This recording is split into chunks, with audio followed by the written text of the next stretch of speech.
आज हम एक नए चैप्टर की शुरुआत करें जिसका नाम है केमिकल काइनेटिक्स। नाम से पता चल रहा है कि इसके अंदर हम क्या पढ़ने वाले। केमिकल मतलब कोई केमिकल रिएक्शन, और अगर काइनेटिक्स की बात करें तो स्पीड, कि कोई केमिकल रिएक्शन कितनी स्पीड से होती है, इसके बारे में हम एक्चुअली इस चैप्टर के अंदर पढ़ेंगे। तो कोई रिएक्शन को जानने के लिए, कोई केमिकल रिएक्शन को जानने के लिए अभी तक हमने जो भी पढ़ा है 11th में या 12th के अंदर, वो हमने देखा है कि जैसे थर्मोडायनामिक्स थी, जैसे हमारे पास थर्मोडायनामिक्स थी, उसने हमें क्या बताया कि कोई रिएक्शन है वो स्पॉन्टेनियस होगी या नॉन स्पॉन्टेनियस होगी। ठीक है, उसकी फिजिबिलिटी बताया एक्चुअली हमें, होने की क्या संभावनाएं हैं उसकी होने की किसी रिएक्शन की। तो उसमें हमारे पास क्या था, गिब्स फ्री एनर्जी। अगर डेल जी की वैल्यू लेस देन 0 है, ठीक है, अगर गिब्स फ्री एनर्जी की जो वैल्यू है वो लेस देन 0 है, तो रिएक्शन क्या होगी, स्पॉन्टेनियस, मतलब रिएक्शन अपने आप होगी। ठीक है, उसमें कोई एक्सटर्नल सोर्स की जरूरत नहीं पड़ेगी, स्पॉन्टेनियस रिएक्शन होगी।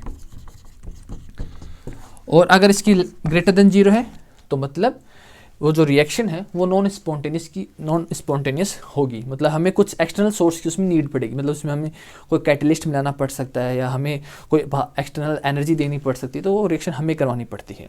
और अगर इसकी वैल्यू 0 हो तो वो रिएक्शन इक्विलिब्रियम में होती है एक्चुअली। ठीक है, तो ये हमने थर्मोडायनामिक्स में देखा कि कोई रिएक्शन अपने आप होगी या नहीं होगी, स्पॉन्टेनियस होगी, नॉन स्पॉन्टेनियस होगी।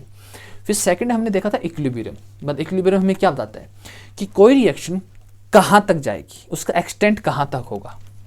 ठीक है, जो हमें इक्विलिब्रियम जो हमने पढ़ा था उसके अंदर हमें बताता है कि जो रिएक्शन कोई होगी वो कहाँ तक जाएगी। मतलब क्या होता है इसके अंदर, एक तरफ रिएक्टेंट्स होते हैं और दूसरी तरफ हमारे पास प्रोडक्ट्स होते हैं। मतलब एक रिएक्टेंट जो हमने कोई चीज़ ली, आपस में उनको मिक्स किया, बनाया, हमारे पास मान लो कोई सोर्स है, जैसे बूंदी मान लो अपने पास। ठीक है, बूंदी हमारे पास, और उससे हम लड्डू बना रहे हैं, तो बूंदी हमारे पास क्या है, रिएक्टेंट, उससे हम लड्डू बना रहे हैं, वो हमारे पास प्रोडक्ट है एक्चुअली। तो उसको बना रहे हैं, तो एक टाइम आएगा जब वो बूंदी है वो ख़त्म हो जाएगी और जो जितना भी हमारे पास है वो लड्डू में कन्वर्ट हो जाएगा। तो जो रिएक्टेंट है वो ख़त्म हो गया, हमें पता है कितना एक्सटेंट हुआ है उसका, और वही हमें ये प्रोडक्ट की फॉर्म में लड्डू मिल जाएंगे। अब लड्डू को हम वापस तोड़ के बूंदी बना सकते हैं। ठीक है, उसको हम वापस तोड़ के बूंदी बना सकते हैं, तो प्रोडक्ट से हम वापस रिएक्टेंट बना सकते हैं। तो इक्विलिब्रियम एक्चुअली हमें बताता है कि कोई रिएक्शन का एक्सटेंट कहाँ तक होगा एक्चुअली। ठीक है, ये हमें इक्विलिब्रियम बताता है। अब जो केमिकल काइनेटिक्स है, अब देखो ये जो चीज़ हो रही है इसमें कहीं स्पीड नहीं आई है एक्चुअली। हमें पता है कि एक्सटेंट कहाँ तक होगा, रिएक्शन जो स्पॉन्टेनियस होगी या नॉन स्पॉन्टेनियस होगी, लेकिन यहाँ कहीं भी नहीं है कि कितनी स्पीड से होगी। स्पीड भी तो मैटर करती है। कुछ जो रिएक्शन होती है वो काफ़ी स्लो होती हैं और कुछ रिएक्शन तो काफ़ी फास्ट होती हैं। तो हमें क्या, स्पीड पे भी डिपेंड करता है सब कुछ। केमिकल जो रिएक्शन होती है वो स्पीड पे भी डिपेंड करती है। जैसे सबसे अच्छा एग्जांपल है जैसे डायमंड। जो डायमंड होता है ये वक्त के साथ ग्रेफाइट में चेंज होता है। ठीक है, ये वक्त के साथ ग्रेफाइट में चेंज होता है, ये हमें नहीं पता एक्चुअली। ठीक है, ये हमने नहीं सुना होगा कि जो डायमंड होता है वो ग्रेफाइट में चेंज होता है, लेकिन इतना धीमा प्रोसेस होता है, इतना स्लो प्रोसेस होता है कि इसको हज़ारों सालों लग जाते हैं कि डायमंड को ग्रेफाइट में चेंज होने के लिए हज़ारों सालों लग जाते हैं इसके अंदर। ठीक है, इस रिएक्शन को होने में एक्चुअली। और कुछ रिएक्शन जैसे कोई टमाटर है या कोई सब्जी है बाहर रख दी तो फटाफट 2-3 दिनों में सड़ जाएगी वो। ठीक है, स्पॉइल्ड हो जाएगी एक्चुअली। तो ये रिएक्शन कितनी फास्ट हो गई। या और अच्छा एग्जांपल देखो, हमने पानी लिया और उसके अंदर नमक डाला हमने, तो बहुत जल्दी उसमें घुल जाता है, तो ये और भी फास्ट रिएक्शन होगी। तो ये जो स्लो है, फास्ट है, मीडियम स्लो कह सकते हैं, तो जो इस टाइप की जो स्पीड है वो एक्चुअली हमें केमिकल काइनेटिक्स बताती है। तो इस चैप्टर का जो रोल है वो हम कोई रिएक्शन कितनी स्पीड में होगी, उसकी स्पीड कितनी होगी, वो हमें ये चैप्टर बताता है। इसमें जो रेट ऑफ रिएक्शन है वो हमें ये भी बताता है कि जो हमारे पास जो रिएक्शन है तो हमारे पास क्या क्या होता है, कॉन्सेंट्रेशन होता है, टेम्परेचर होता है, प्रेशर होता है या कैटलिस्ट होता है। इनका भी जब रिएक्शन होती है तो इनके अंदर भी क्या इम्पैक्ट आता है, क्या इफेक्ट होता है इनके अंदर भी, वो भी हमें रेट ऑफ रिएक्शन एक्चुअली या केमिकल काइनेटिक्स हमें बताता है एक्चुअली। ठीक है, तो जो हमें ये चैप्टर है, ठीक है, जो केमिकल काइनेटिक्स है, हम इसको माइक्रोस्कोपिक पर पढ़ते हैं। माइक्रोस्कोपिक पे पढ़ते हैं, मैक्रो पे नहीं। मतलब सबसे मैक्रोस्कोपिक पे नहीं, मतलब क्या, मतलब जैसे पानी है और इसमें हमने नमक डाला। ठीक है, पानी है, इसमें नमक डाला और रिएक्शन हो गई, हमें पता है ये रिएक्शन हो गई, ठीक है, ये तो हो गया मैक्रो। लेकिन हम क्या करते हैं, जब इसको हम डिटेल में देखते हैं कि इनका रिएक्शन मैकेनिज्म क्या हुआ, जब NaCl H2O से मिला तो क्या हुआ, पूरा प्रोसेस क्या होता है कि किसी ने कितनी एनर्जी लूज की, किसके आयन से स्प्लिट हुए, उनका रिएक्शन मैकेनिज्म क्या था, तो वो सब कुछ हम माइक्रोस्कोपिक लेवल पे पढ़ते हैं, ठीक है। वो सब हम मैक्रो तो हमें ये देखेंगे कि भाई NaCl को पानी में डाला और ये रिएक्शन हो गई, लेकिन माइक्रो में हम क्या क्या देखेंगे कि रिएक्शन कैसे हुई है, हाइड्रोजन ने NaCl है कैसे स्प्लिट आयन में हुआ, कैसे H2O के कौन से OH से मिला, S से मिला, कैसे मिला, ये सब कुछ हम माइक्रोस्कोपिक लेवल पे देखते हैं। मतलब मैक्रो कह सकते हो बड़े लेवल पे देखते हैं, माइक्रोस्कोपिक देखते हैं मॉलिक्यूल लेवल पे, मॉलिक्यूल लेवल पे क्या एनर्जी ट्रांसफर हो रही है उसको हम देखते हैं, ठीक है। तो इसको हम माइक्रो, ज़्यादा डिटेल में नहीं, मैक्रो मतलब मान लो बड़ा, और माइक्रो मतलब छोटे में देखते हैं हम सब कुछ, ठीक है।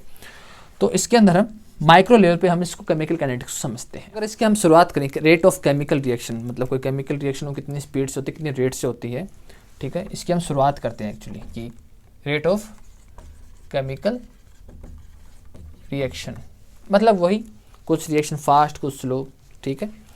जैसे अब हमारे पास रिएक्टेंट है, ठीक है, और ये प्रोडक्ट में चेंज होगा, मतलब वही बूंदी वाला और प्रोडक्ट वाला एग्जांपल, बूंदी और लड्डू वाला एग्जांपल दे सकते हैं हम। इसी चीज़ को हम बाय ग्राफ कर लेते हैं एक्चुअली, रिएक्टेंट और प्रोडक्ट को क्या हो रहा है। जैसे वो बूंदी और लड्डू वाला एग्जांपल लेते हैं, बूंदी से हम लड्डू बना रहे हैं, तो क्या हो रहा है, मतलब बूंदी कम हो रही है और लड्डू बन रहे हैं, ठीक है। तो यहाँ हम अगर प्रोडक्ट की बात करें, ये हम प्रोडक्ट की बात मान लेते हैं, तो प्रोडक्ट की बात करें तो क्या हो रहा है, वो बन रहे हैं, ठीक है। और जो रिएक्टेंट है वो टाइम के साथ कम होता जाएगा, मतलब बूंदी है वो ख़त्म होती जाएगी और लड्डू बनते जाएंगे, तो जो रिएक्टेंट है वो हमारे पास कम होता जाएगा, ठीक है। तो ये है। तो एक बात है कि यहाँ अगर हम टाइम की बात करें तो यहाँ जब हमने स्टार्ट किया था तो पर्टिकुलर हम कहते हैं कि T1 पे हमने स्टार्ट किया था रिएक्टेंट को, मतलब जो रिएक्शन होना चालू हुई थी वो T1 पे थी, और जो कहीं और T2 पे ये हमारे पास जो रिएक्शन है वो एक कहीं पर्टिकुलर एक पॉइंट पे पहुंची है, ख़त्म हो गई वो रिएक्शन। तो हम जो टाइम है तो इसमें हम टाइम ले सकते हैं T2 माइनस T1, ठीक है, दोनों में ले सकते हैं कि प्रोडक्ट भी एक T1 टाइम पर था और एक T2 टाइम पर, एक फिनिश टाइम पे मान लो कि हमारे पास एक यहाँ पे प्रोडक्ट लड्डू बन जाते हैं एक्चुअली, ठीक है, हम कह सकते हैं कि कम्प्लीटली लड्डू बन गए, तो हम कह सकते हैं यहाँ पे भी T2 माइनस T1, दोनों के लिए हम यूज़ कर सकते हैं रिएक्टेंट और प्रोडक्ट के लिए, ठीक। अब क्या है कि रिएक्टेंट भी सिंपल सी बात है कि एक टाइम पर जो रिएक्टेंट है वो R1 है, यहाँ पे जब स्टार्टिंग में था तो शुरुआत नहीं हुई थी, तो हमारे पास रिएक्टेंट था, मान लो जो हमारे पास बूंदी थी, ठीक है, वो 5 kg थी एक्चुअली, ठीक है, स्टार्टिंग में हमारे पास 5 kg थी, जब वो बन गई मान लो एक पर्टिकुलर टाइम पे हम कह सकते हैं, चलो लास्ट पॉइंट पे मान लेते हैं, जो रिएक्टेंट जब कम्प्लीटली जो बूंदी हम ले रहे थे वो लड्डू में कन्वर्ट हो गई, तो मान लेते हैं यहाँ पे हमारे पास R2, मतलब कुछ बचे ही नहीं बूंदी में हमारे पास, तो रिएक्टेंट के लिए हम क्या यूज कर सकते हैं, डेल R2 माइनस R1, ठीक है, या डेल R लिख सकते हैं, सॉरी डेल R भी लिख सकते हैं, ठीक है, और अपॉन में कितना टाइम लिया, ठीक है, अपॉन में कितना टाइम लिया। अब इसमें क्या होता है कि रिएक्टेंट की अगर बात करें तो देखो, अगर हम R2 से माइनस R1 करेंगे, मतलब R1 पे हमारे पास 5 kg क्या था, बूंदी थी, और R2 पे हमारे पास वो बूंदी वो ख़त्म हो चुकी हैं, तो हम अगर तो R2 0 और R1 पे हमारे पास कितनी बूंदी थी 5 kg, तो अगर हम करेंगे ऐसा तो जो इसकी वैल्यू है वो नेगेटिव में आएगी, मतलब रिएक्टेंट की जो वैल्यू है वो नेगेटिव में आएगी, और जब रिएक्टेंट में आएगी तो ये प्रोडक्ट, मतलब ये जो कंडीशन अपने जो प्रोडक्ट है इससे सिमिलर, मतलब हमारे पास जो वैल्यू चाहिए हमें वो नहीं आएगी, मतलब एक रियल वैल्यू नहीं आएगी, क्योंकि नेगेटिव आ गया हमारे पास, रिएक्टेंट था पर नेगेटिव, उसको रियल वैल्यू नहीं, उसको इमेजिनरी वैल्यू बता रहे हैं। तो हम क्या करते हैं, इसको कैंसिल आउट करने के लिए हम यहाँ माइनस का यूज कर लेते हैं, ठीक है, ताकि हमारे पास जो रिएक्टेंट की जो वैल्यू है वो प्लस में रहे, ताकि जो कैलकुलेशन हो वो सही जाए, वो हमें रियल वैल्यू मिले, कोई इमेजिनरी वैल्यू ना मिले, ठीक है। तो इसको हम इसलिए हम यहाँ पे माइनस यूज कर लेते हैं कि ताकि माइनस माइनस आपस में कैंसिल आउट कर दें। प्रोडक्ट तो बस बनता जा रहा है, ठीक है, प्रोडक्ट तो बस बनता जा रहा है, तो हमारे पास क्या हो जाएगा, डेल P और डेल T, और इसमें हमको नेगेटिव लगेंगे क्योंकि इसमें अगर हम P2 मान लें कि P1 पे जो हमारे पास लड्डू थे वो एक भी नहीं था, मतलब 0 kg अगर kg में बात करें, लेकिन P2 पे हमारे पास 5 kg लड्डू बन गए थे। तो P2 माइनस P1 करेंगे तो 5 माइनस 0, तो इसको हम इसमें कोई चीज़ नहीं करेंगी। तो दोनों की वैल्यू प्लस लेने के लिए हम यहाँ नेगेटिव का यूज करते हैं, ठीक है, ताकि हमारे पास रियल वैल्यू आए, इमेजिनरी वैल्यू ना हमें मिले, ठीक है। तो ये हम ऐसे इसको हम यूज कर सकते हैं, ठीक है। अब इसमें क्या होता है कि चलो हमने ये यहाँ से लेके यहाँ तक हमने कर लिया, तो इसके अंदर अगर हमें कोई पर्टिकुलर पॉइंट पे जानना हो कि कोई पर्टिकुलर पॉइंट पे रेट ऑफ केमिकल रिएक्शन क्या थी, तो जैसे मान लो ये यहाँ से लेके यहाँ तक गई रिएक्शन, मान लो हमें इस पॉइंट पे जानना है, इस पॉइंट पे जानना है कि केमिकल रिएक्शन क्या थी, मतलब रेट ऑफ केमिकल रिएक्शन क्या थी, इंस्टेंटेनियस कह सकते हैं हम किसी पॉइंट, तो इसको हम टेंजेंट यूज करेंगे यहाँ पे, ठीक है। यहाँ हम टेंजेंट खींच देंगे, और यहाँ अगर हम प्रोडक्ट की बात करें तो dp/dt, मतलब इस चीज़ का यूज कर सकते हैं।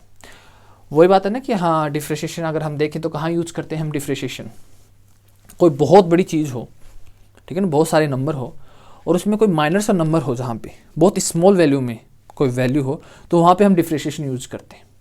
तो यहाँ अगर हमें यहाँ से यहाँ तक जाना, तो हम यहाँ पे डिफ्रेंशिएशन की यहाँ पर्टिकुलर पॉइंट पे हमें अगर जानना है तो हम यहाँ टेंजेंट का यूज़ करेंगे, मतलब डिफ्रेंशिएशन का यूज़ करेंगे। वहीं अगर हम रिएक्टेंट की बात करें तो अगर हमें इस पर्टिकुलर पॉइंट पे जानना हो कि रेट ऑफ केमिकल रिएक्शन क्या थी, तो वही हम dR/dt कर देंगे, मतलब डिफ्रेंशिएशन का यूज़ करेंगे, टेंजेंट खींच के डिफ्रेंशिएशन का यूज़ करेंगे। इसको हम कैसे यूज़ कर सकते हैं, देखो हम देखते हैं कि हम कोई पर्टिकुलर पॉइंट पे कैसे हम वैल्यू निकाल सकते हैं, रेट ऑफ रिएक्शन निकाल सकते हैं। मान लो ये हमारे पास वही यहाँ से लेके यहाँ तक हमारे पास प्रोडक्ट है, यहाँ मानते हैं, तो यहाँ इसकी कॉन्सेंट्रेशन जो है, जो इसकी वैल्यू है वो इंक्रीज़ हो रही है, यहाँ पे इसका टाइम है, तो मान लो यहाँ पे जो इसका टाइम है ये 10 सेकंड है, यहाँ पे जो इसका टाइम था वो 15 था, और यहाँ पे जो 20 था। यहाँ पे जो इसकी वैल्यू है वो मान लेते हैं 2 थी, और जब यहाँ पे पहुँचा तो इसकी वैल्यू थी 3। अगर हम प्रोडक्ट फॉर्म की बात करें तो हमारे पास क्या है, P2 क्या है हमारे पास माइनस P1 और T2 माइनस T1। तो अगर हम ये निकालेंगे, P2 था 3 माइनस 2 और जो टाइम है वो निकालेंगे, तो हमारे पास इस पर्टिकुलर पॉइंट की जो chemical rate of chemical reaction है वो हमारे पास निकल के इसमें आ जाती है, ठीक है। तो इस टाइप से हमें कोई पर्टिकुलर पॉइंट पे हम कोई रेट ऑफ केमिकल रिएक्शन निकाल सकते हैं। तो हमारे पास जो रेट ऑफ केमिकल रिएक्शन है उसको हम कैसे इन रिएक्शन कैसे हम इसको यूज़ कर सकते हैं, कैसे उनकी वैल्यू निकाल सकते हैं, ठीक है। तो सिंपल सा उनका एक हमारे पास जो तरीका होता है, जैसे हमारे पास ये रिएक्शन हमारे पास, ठीक है, तो ये हमारे पास रिएक्टेंट है, ये हमारे पास प्रोडक्ट है, तो इसको हम कैसे लिख सकते हैं, डेल Hg, जो Hg का जो वैल्यू है, ठीक है, और अपर में क्या है टाइम, और इसमें हमारे पास रिएक्टेंट है तो हम इसमें माइनस लगाएंगे, ठीक है। अगर हम इसको ये ब्रैकेट का यूज़ करें तो ये कॉन्सेंट्रेशन का मतलब है, मतलब इसकी जो वैल्यू है, मतलब ठीक है, जो हमारे पास मर्क्यूरी है इसकी जो वैल्यू है एक्चुअली, तो कॉन्सेंट्रेशन उसकी वैल्यू तो होती है, तो इसको हम इसकी वैल्यू हम रिएक्टेंट की जो वैल्यू है इस पर्टिकुलर पॉइंट पे या जैसे भी, तो हम इसको ऐसे लिख सकते हैं, और इसको बैलेंस करने के लिए हम नेगेटिव साइन का यूज़ करते हैं, ठीक है। इक्वल क्लोरीन, क्लोरीन में हमारे पास क्या है रिएक्टेंट, तो इसको हम माइनस लगा के रिएक्टेंट के लिए हम Cl2/ΔT ऐसे लिख सकते हैं, सिंपल, ये भी हमने देखा है। ये हमारे पास प्रोडक्ट है तो प्रोडक्ट में माइनस लगता नहीं, ठीक है, तो इसको हम डेल HgCl2/ΔT लिख सकते हैं। अब इनको सोल्व आउट करेंगे, तो इसको अब जब हम सोल्व करते हैं तो हमारे पास वैल्यू निकल के आ जाती है, रेट ऑफ रिएक्शन हमारे पास समझ में आ जाती है कि कितनी क्या रेट ऑफ रिएक्शन है। जैसे अब ये है, अब इसमें स्टोइकियोमेट्रिक कांस्टेंट है, ठीक है, मतलब हमने कितने मॉलिक्यूल्स ले रखे हैं, किस एटम क्या किस मॉलिक्यूल के हमने कितने नंबर में ले रखे हैं एक्चुअली नंबर, ठीक है। तो इसमें क्या होता है एक्चुअली, हमारे पास ये रिएक्टेंट है तो वही नेगेटिव कॉन्सेंट्रेशन ऑफ HI का इसकी जो रिएक्टेंट की वैल्यू है अपॉन टाइम सेम। लेकिन इसमें क्या होता है कि जो हमें ये स्टोइकियोमेट्रिक है ये क्या होता है, इस रिएक्शन को बैलेंस करता है एक्चुअली, ठीक है ना, हमें पता है ये जो हम नंबर यूज करते हैं ये रिएक्शन होते हैं उसको बैलेंस करता है एक्चुअली। तो बैलेंस करना होता है तो इसको हम अपॉन में इसको यूज करते हैं एक्चुअली। किसी का भी स्टोइकियोमेट्रिक कांस्टेंट होता है उसको हम उसकी रिएक्टेंट हो या प्रोडक्ट हो उसके अपॉन में लिखते हैं उस रिएक्शन को बैलेंस करने के लिए, ठीक है, क्योंकि हम ये नंबर जो स्टोइकियोमेट्रिक कांस्टेंट होता है इसको भी हम रिएक्शन को बैलेंस करने के लिए यूज करते हैं। लेकिन हमारे पास केवल हमें इसके कॉन्सेंट्रेशन के मतलब है कि हमने ये मतलब नहीं कि हमने कितना ये लिया है, तो इसको हम अपोन में लेके इस रिएक्शन को बैलेंस करते हैं। ठीक है, ये हमारे पास रिएक्टेंट का हो गया। और प्रोडक्ट का वही सेम कि हम लेंगे प्रोडक्ट H2 का कॉन्सेंट्रेशन अपॉन टाइम और I2 का कॉन्सेंट्रेशन अपॉन टाइम। इसको सॉल्व करेंगे तो हमारे पास रेट ऑफ रिएक्शन निकल के आ जाएगी। ठीक है, अच्छा जैसे देखो ये हमारे पास एक और एग्जांपल है, ये हमारे पास रिएक्टेंट है, ये प्रोडक्ट है। अब जैसे वही सिंपल सी बात, हमारे पास ब्रोमीन है, ब्रोमीन का हम कॉन्सेंट्रेशन लेंगे, रिएक्टेंट है, और ये टाइम कितना टाइम है इसमें लगता है एक्चुअली कि रिएक्टेंट ही कहाँ से कहाँ तक क्या बनता है। अब वही नेगेटिव लगाएंगे और इसका जो स्टोइकियोमेट्रिक कांस्टेंट है ये इसके अपॉन में आ जाए तो माइनस, रिएक्टेंट है माइनस और 1/5। ठीक है, वापस कह रहा हूँ कि जो हम यूज़ करते हैं ये इसको बैलेंस करने के लिए यूज़ करते हैं स्टोइकियोमेट्रिक कांस्टेंट को। पता ही रिएक्शन को बैलेंस करना, रेडॉक्स रिएक्शन में था एक्चुअली कैसे हम किसी रिएक्शन को बैलेंस करते हैं।